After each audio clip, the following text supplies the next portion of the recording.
conscientes que la sexualidad nos acompaña desde que nacemos hasta que morimos? Como padres, ¿le damos la importancia que merece a la sexualidad de nuestros niños? ¿Respondemos a sus interrogantes sin tabúes? Todas y estas preguntas las responde Verónica Coimí, licenciada en Psicología.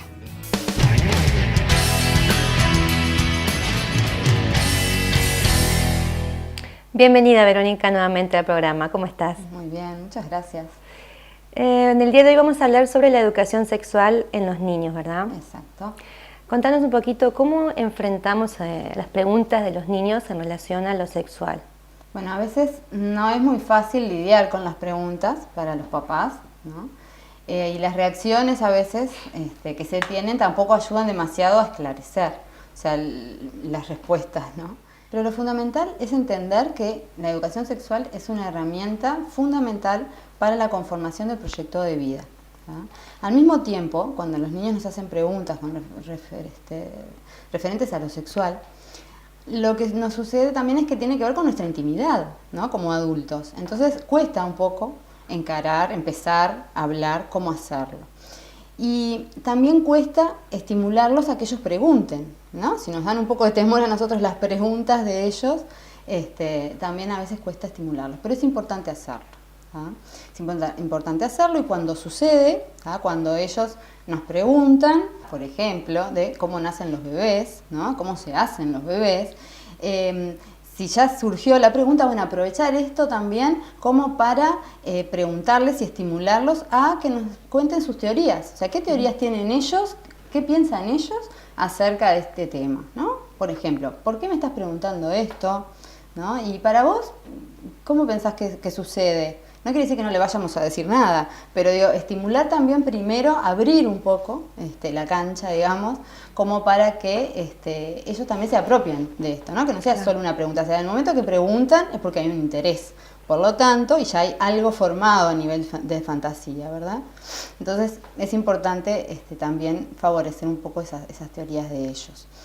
Y después otra cosa que en otros momentos se puede hacer es brindarles información, ¿no? Más allá de estimular lo que ellos piensan, brindarles información específica, sea por medio de videos didácticos, libros, publicaciones que tengan que ver con la temática, que estén adaptadas a su edad, ¿verdad? Su momento evolutivo.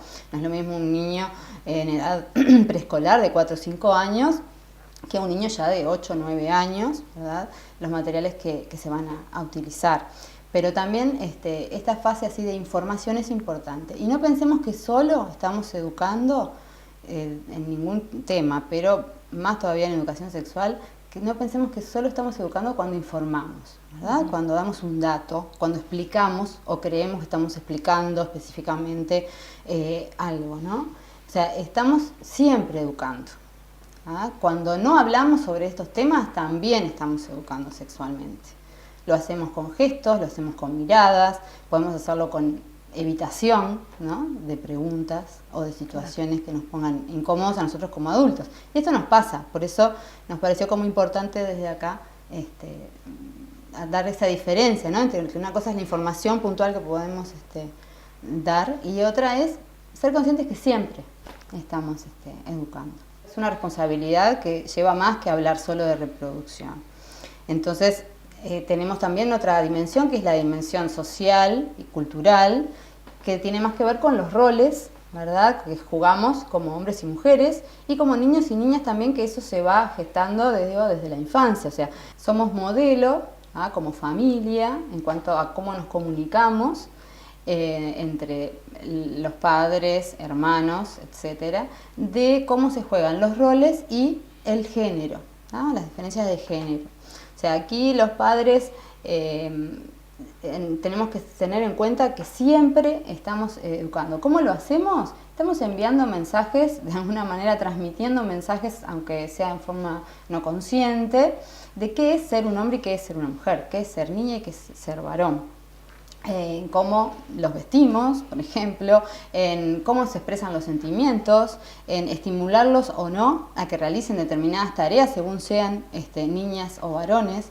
Y todo esto, ¿verdad?, forma a largo plazo todo lo que es la identidad sexual futura, ¿no? Después se va a ir complementando porque la educación sexual es una responsabilidad que nace en el hogar, en la familia, pero que luego se extiende a lo que es el ámbito educativo, los medios de comunicación y hoy en día las redes sociales también, ¿verdad? O sea, todo conforme a su identidad sexual. Básicamente desde la familia es el arranque, ¿no? El punto de arranque.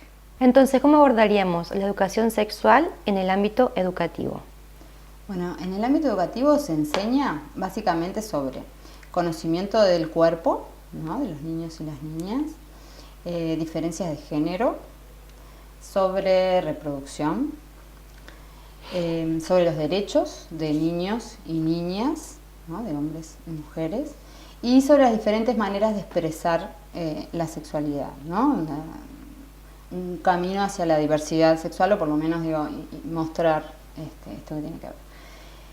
Todo esto, o sea, estos contenidos se van a enseñar, se van a impartir en los diferentes grados, ¿no? Según intereses y según la edad de los niños. Y es en el programa oficial, o sea, en el programa de primaria, en el programa de educación primaria del Consejo Nacional de Educación Inicial y Primaria, que se han agregado desde el año 2006, donde nació este proyecto, contenidos, ¿verdad?, que tienen que ver, contenidos educativos o pedagógicos que tienen que ver con lo sexual, apuntando a la diversidad, no es que vayan a estar todo el tiempo hablando de este tema, pero digo, sí, abrir un poco el abanico, ¿no?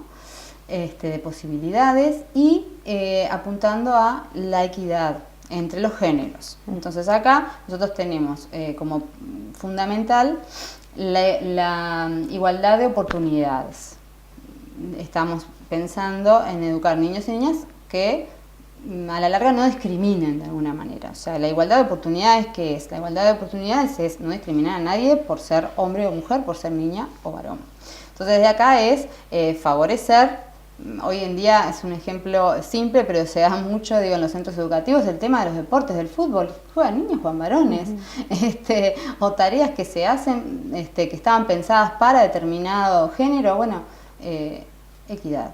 O sea, es un poco el espíritu, digo, de la educación sexual. ¿Y cómo se hace? Bueno, depende de cada centro, ¿no? Es algo que hace poco tiempo que se está instrumentando. ¿Cómo sabemos entonces, psicóloga, hasta dónde están preparados los niños para escuchar sobre estos temas?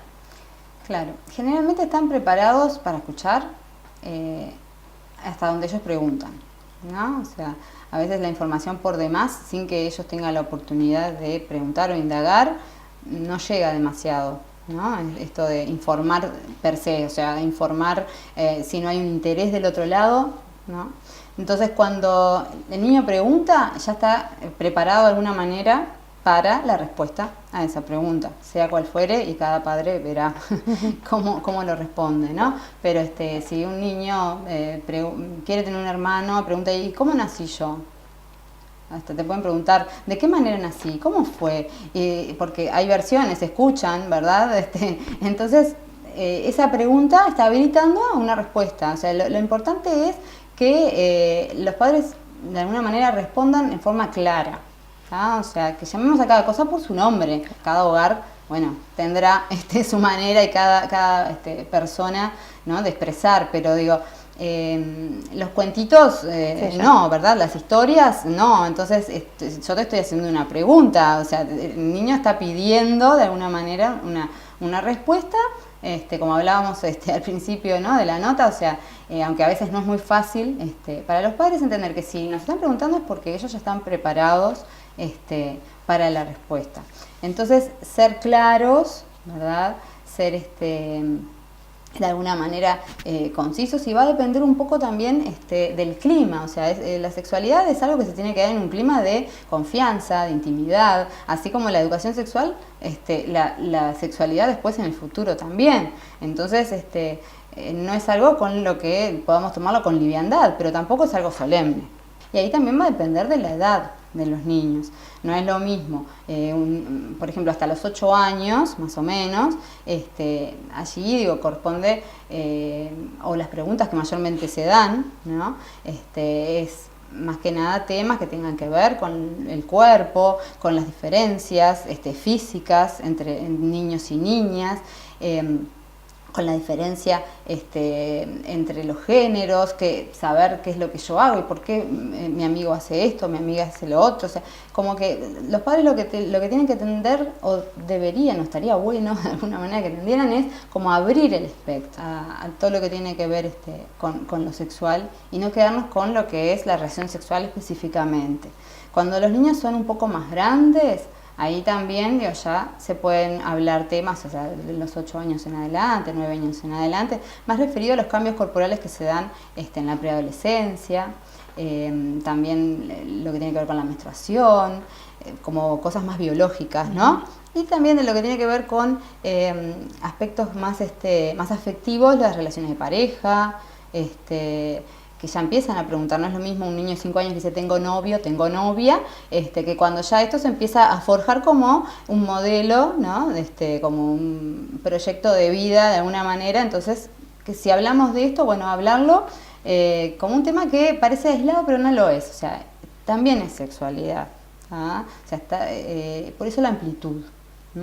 No circunscribir solamente a lo que tiene que ver con la relación sexual, sino que es muchísimo más, ¿no?